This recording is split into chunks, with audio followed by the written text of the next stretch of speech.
You are listening to Salty Believer Unscripted, a conversation on Christian ministry and the Christian life. This is Salty Believer Unscripted. I'm Josiah Walker. I'm Brian Catherman. And today we're concluding our journey through the Simeon Trust Workshop. We did it. We made it back. Here we We are. survived. Oof, that was a long road trip. It was a long week. It was a good week, though. It was a good one. Thoughts? All right. I don't even know where to begin. My brain hurts. Part of me wants to go back and hear what Brett said and just kind of see, oh, I see what he's talking about now. Overall thought, I would say absolutely fantastic to engage in that. I want to do one at least every year. Yeah. I think for as long as I'm preaching and studying the Bible and teaching the Bible, just simply to stay sharp. They talk about like spring training. I think Robert Kenney talked about that. And I mean, I had guys in my group that preach stuff with Desiring God and have PhDs and have been preaching for 25 years, 30 years, 40 years. Two guys were church planters. One guy was just learning to preach. I think everybody was benefited and blessed and helped from the conversations. And I think the diversity in the small groups helped. I think the training material was incredibly helpful. It wasn't that there was a bunch of stuff I'd never learned before. It was just really good to be in the room and see it, and to see it pan out. And there's one other thing that was really good to see. It was outstanding. The challenge to take a text out of context and preach a prosperity gospel sermon. I was amazed. You won. You know, that was outstanding. Easiest $5 I ever won in my life. But I don't know if that was supposed to be my biggest takeaway from the thing, but it was fun to watch. That week was incredible. There was so much to take in. I felt like I was just drinking from the fire hose. But you're absolutely right. Like, they talked about it being spring training, and that's what it felt like. It felt like it was getting back to the fundamentals, getting back to the basics of preaching, and just getting some solid structure. You know what's weird, though? It didn't feel like the basics of preaching. You go to a seminary course, and you got a Haddon Robinson book. Nothing against Haddon Robinson. And you learn 3 points, put an illustration.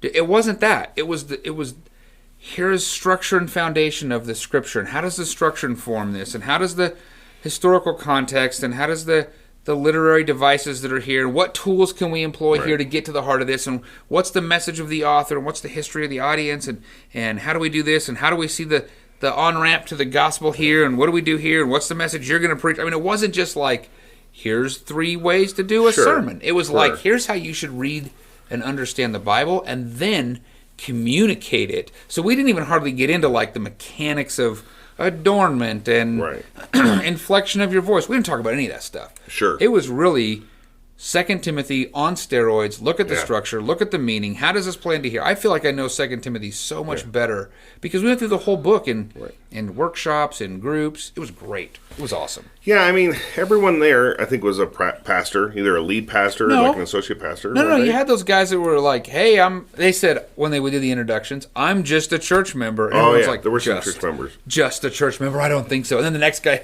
introduces himself, I'm just a pastor. That's right. No, we had some guys that came who were just members, and there was a couple of interns who had only preached a couple times. Which, coming out of the event, I can see why. Because this would be super helpful whether you were like a small group leader or a Bible study teacher or... Oh, yeah. And so I think when we went into it, I said, hey, what I'm looking forward to is the connection with the people. And I think that was really helpful. Because the instruction... So here's the thing. Even the instruction. So when you watch the online courses, which I stand by and think they're fantastic, they say, all right, talk to the guy next to you and look at how the top and tail shows us the melodic line of whatever, or look here and see if you can see where the, whatever. And then the video, you read it, but then it just jumps ahead. Those pieces were amazing. Right. I mean, when you're seeing some of that for yourself, see if you can pick up 3 major outlines, or let's try this tool and see if this tool helps us get to some meaning. Well, that was okay. Let's try another tool and see if that helps us get to meaning. And all of a sudden you're just doing so much more hands-on. Yeah. It was outstanding. It was outstanding. The online workshops are amazing, and I've done the first principles, and we even did some in the car. We listened to the Revelation, the apocalyptic literature, which was really good. I mean, that's Don Carson and Michael Lawrence, and anyway. But as good as those are, there was something to be said for being in that workshop with other guys, being able to talk about the text with other guys, get feedback and input from others. Yeah. And really discuss it. And the system created a way that everybody got to be heard. Yeah. Everybody got to present. It was And I can see looking now where if like they said you didn't have to watch the first principles online class before you went, but I can see how that would help. Really understanding the verbiage and the process and all that. It would just give you the you wouldn't be learning the method for the first time. You'd actually be then putting it more to practice. Right.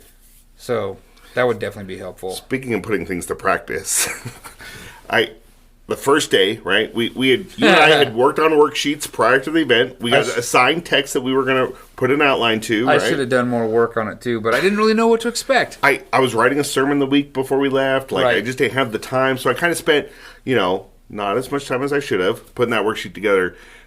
And then what happened? So do you want to share? So I think we should share this part. So Robert, when he was here and he was talking with what to expect, he actually invited us after we recorded with him.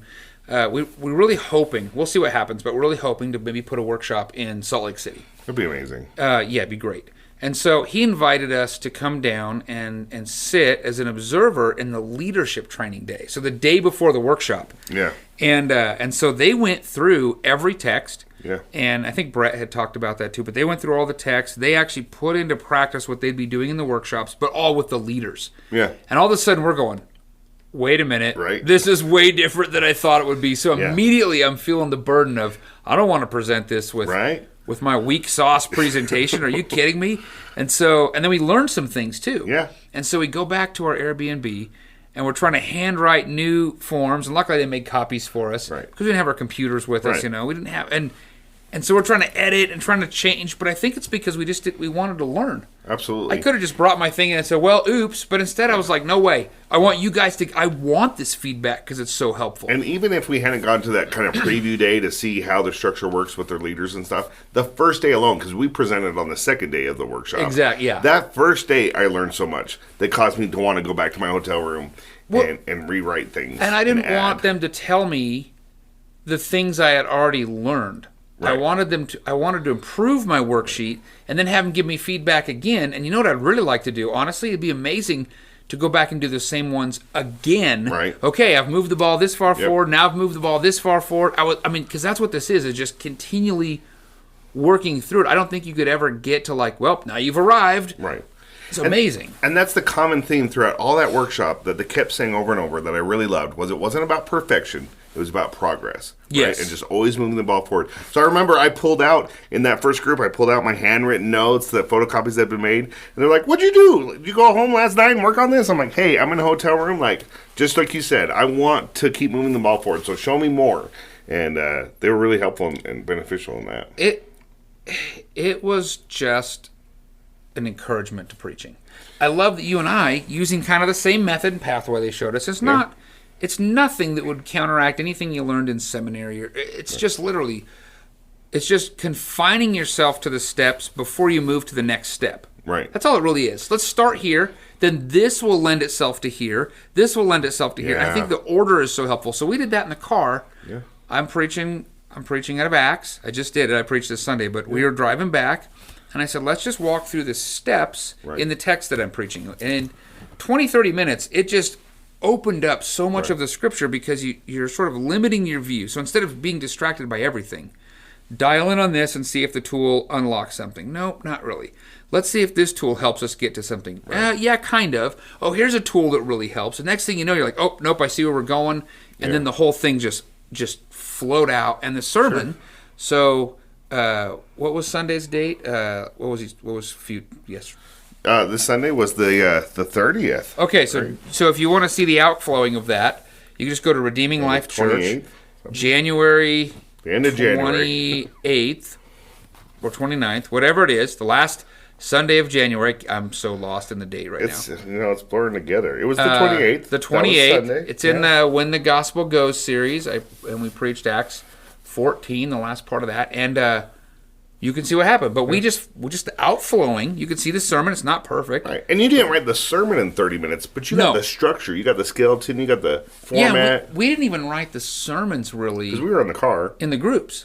We were walking through what does the text really say, and what do we see here, and what does this mean, and what are tools we can use to get to the meaning of this, and then how are we going to convey this meaning in the gospel piece. So Question 7 of the worksheet was just, kind of an outline piece, you Yeah. would still need to. You'd still have a bunch of work to do, to edit and cut things out and add things. And hey, what'd you think of the preaching? We saw 3 sermons while we were there. Yeah. We saw what's his name, PJ.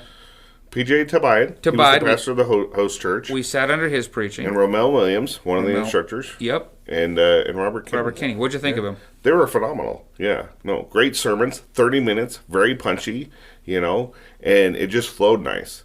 I think that was one of the biggest takeaways for me was just seeing how that structure and everything works, because I feel like I rushed too much to kind of the finish line of like wanting to have my sermon done. But when they outlined kind of the structure and the process for putting your outline and your skeleton together, that was really helpful. Yeah. To really see, especially when we did it in the car and see it only takes so much time. Yeah, well, we didn't even have commentaries and things in the yeah. car. Everything we needed really was in the text. Now, I went home and I did check some commentaries to make sure we weren't crazy, but we saw a lot of that stuff in the text before we ever went to that. So it really just helps you see from God's Word how you're going to communicate God's And the Word. sermons that were preached were from the same text that we had been working on that week. Yes. So that was helpful to see that lived out, the outlines. It was really cool, Romel's preaching, because we had just done that text in our groups. Yeah. And so we had all just hammered through it. So it wasn't like he had some big surprise for us or some, hey, it's really good. He really had to handle that text rightly, which that's the goal.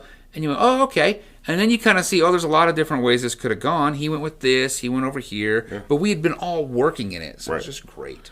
And what I saw, what I thought was fascinating was looking at their website. They also do this workshop for women, too. Yes. Just like they do the online courses for women, they have workshops for women. Yep. I thought that was huge, because I know my wife would be really interested in going. I'm sure women in our church would be. We probably need more. Yeah. We probably need more, because there's not very many of them. Right. And that'd probably be really beneficial. No, I saw the ones coming up here in the next few were like sold out. Yeah, and there's not very many You of had them. to go like a year out just to find one that was... So what do you think it would take? I mean, we're in a mission field context for sure. We don't have, I don't know, I think we have some guys here in our area that I think have gone to some workshops. Yeah. Because the small group leaders need to go to workshops, they need to get a handle on this, and they need to be, what do you think it would take to do something like this in Salt Lake? Because we're talking about that. We'd love to see it happen. I'd love to do it. And I don't know what the interest is out there. Hopefully there's some guys either who live in Utah or live in the Mountain West here who'd want to come and be a part of that. It was helpful. I feel like it's the kind of thing I'd want to go to a couple workshops every year. Oh, yeah. So if we did one here, at least one, and then travel to one, I think that'd be huge. Hey, what do you think? What do you think would stop somebody from thinking they should go? I think like what kinds of things, right? Like maybe theology, because we had a couple people in our workshop. You could tell there were some theological differences, and they were sort of struggling. Yeah, if you don't value expositional preaching, in fact, if you don't think expositional preaching is a good way to preach, or you've never preached that way, you've never done it. It'd be a little tough. Yeah. Or if you come at it from I don't do any prep, I just step in the pulpit and the Holy Spirit's going to give me something. Yeah. I don't know why you'd even go to a conference about preparing, but I think there was the potential that would stop you. Theologically, maybe you wouldn't line up. Maybe thinking that you already have it all figured out. Sometimes pastors they have their process, they have their system. They figure I don't this need works to for learn. me. I don't need to learn more. I don't need to improve. I could see how that would be a big hindrance. I don't need to spend my time, but I don't think this isn't the here's how to do this better conference. It's here's how to understand and unpack the Word of God better. There really wasn't a huge time commitment. So it was a 3-day conference, right? 2.5 days. 2.5 if you don't do the leaders thing. The leaders thing was an all-day thing the day before, but yeah. So 2.5 days, and then the prep work. If you put a decent amount of time into your outlines and stuff ahead of time, what is that? Did we put that on the Probably recording? A few hours? Did we put that on the recording with Robert? I don't know. It might have been offline. But I was like, you admitted to how long you spent. I did this, and he's like, you probably should have doubled it. And here's the sad part: doubling it wouldn't have been that much more time. But let's say you spent 8 hours. Yeah. So I think even if you really put a solid 4, in each worksheet, which would be 8 total, you'd be set. Yeah, absolutely. Because it's not like you're preaching it. You're having a conversation about that with the other guys at your table group. Yeah. And so... And if you're smart, one of the guys at my table preached that sermon. Yeah. So he used all of this to then turn it back into a sermon, and he double dipped that, which I wish we were going through 2 Timothy at our church now. I was just going to say that's the one thing I would do differently is really plan, okay, I'm going to this workshop on this book of the Bible, so I'm going to preach a series on this book of the Bible. Because you come out of that with sermon outlines on every passage. Oh, it's so great, yeah. Well, so I used that for a prayer thing. I went there. Daniel, who went with us, is preaching the senior adult luncheon from one of those, and thought, man, you could really capitalize on your time. Sure. By really digging in. And so, like, we probably need to put 2 Timothy. We just did an epistle, so I just didn't think that through very well. Sure. But if you thought that through... It's okay. I'm going to save my papers for when we get there. Yeah. So, all right. So, you want to go to another one is what you're saying? Yeah, I would go again. What do you think? 1 out of 10, would you go again? I'm definitely planning on... if I have to travel to one, I will. I think 1 a year would be a really smart thing to do. It would be kind of nice to do 2 a year, but 1 a year for sure. 1 a year for sure. It's that just sharpen the saw thing. You know, as pastors, I think we always need to find ways to be learning in that. And I think that's a great way.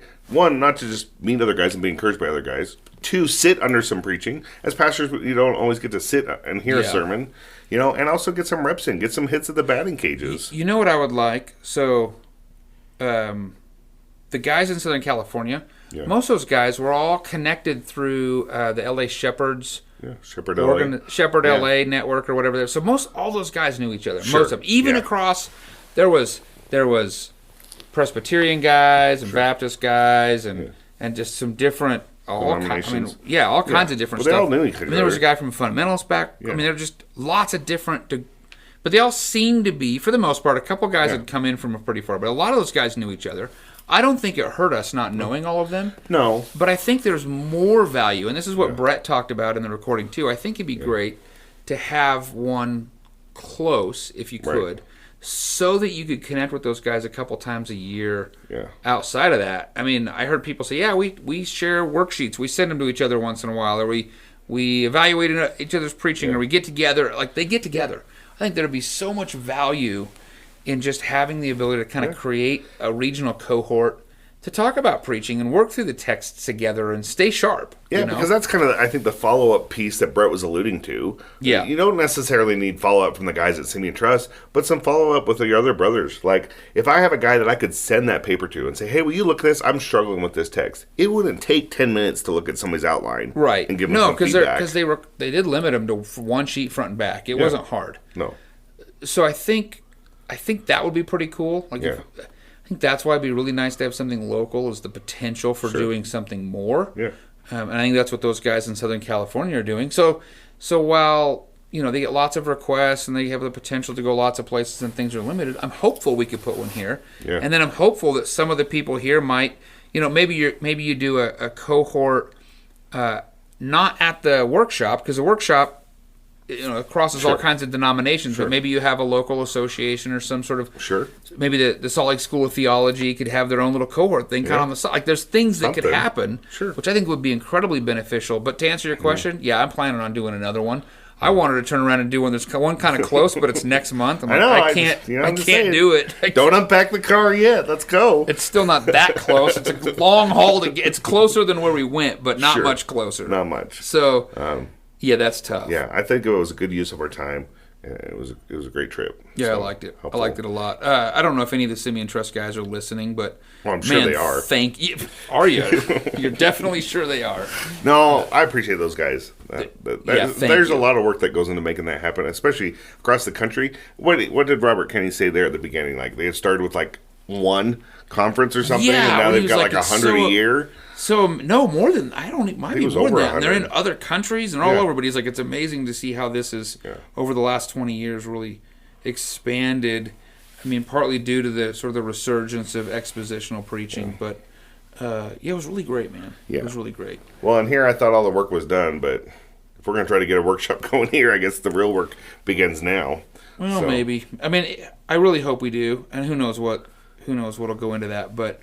and if not, then I'm just going to plan it in my year to fly somewhere. Yeah. I'm going to fly, not drive 13 hours. Yeah. I mean, I didn't mind. It's great to spend that 13 hours in the car with you both ways, but... something you'll never forget. A flight might have made that a little bit easier. If you're living in the Utah area and you're listening to this, or you would be interested in driving 13 hours to come to Utah. Yeah, that means if you live in Idaho, Nevada, Wyoming, North Dakota, South Dakota, Colorado, if you're going to say 13 hours, New Mexico. I actually think, I was thinking about it, we have partners that come out here and do mission work. We could probably get some of those pastors who partner with us to do some of the legwork, so they could serve as small group leaders if we needed, and they could fly out and join us out here. Or even if they didn't, they could come be a part of pastors, equipping pastors in the mission field. It'd be awesome. All I'm saying is Utah's a beautiful state. There's a lot to do. Great skiing. Like, there's a good excuse to come out here. Hey, this is really neither here nor there, but you know what? This is a little thing that, you know what we need? Maybe we can get somebody to make a donation to help us. The little tables they had where you can put two people at a little narrow table for classroom setting. Sure. That was awesome. As opposed to a giant one. Instead of like big giant tables, those were we need to figure out how to get some. Well, so we need to raise some funds to really improve our class. That's just neither here nor there. Here's the deal. I feel like we've derailed if you're asking about tables. If you're listening, we have. If you're listening to this and you would like to learn how to study the Bible better, the online courses, CharlesSimeonTrust.org, fantastic. And they don't sponsor us or anything, so like this is just, we just love it. The workshops, absolutely wonderful. And don't waste your workshop opportunity. Do a couple online courses and really get the most bang you can out of those workshops. I would highly encourage it. And then I know you've been talking about the Chicago course. That's like a workshop on steroids for a long period of time. You would come out of that like amazing. If we're raising funds, there's nothing more that I'd want to do. You want to go to that 3 week thing? I want to go to that 3 week Where do you live? I don't know. How do you pay to live in Chicago for 3 weeks? But get that 3 week thing or whatever. Is it 3 weeks? Something like that, that would be like just multiple times. That'd be amazing. Huge rips. Okay, wow. All right, well. If you're listening and going, why did I just listen to this? Well, thank you. We're going to shift gears onto a new topic. And if you've been on the fence about doing a workshop or going to one, sign up for an online course and attend a workshop today. Yeah, for sure. Until next time. Thanks for listening. Salty Believer Unscripted is a production of SaltyBeliever.com. Visit the website to find more resources like the podcast you've just listened to.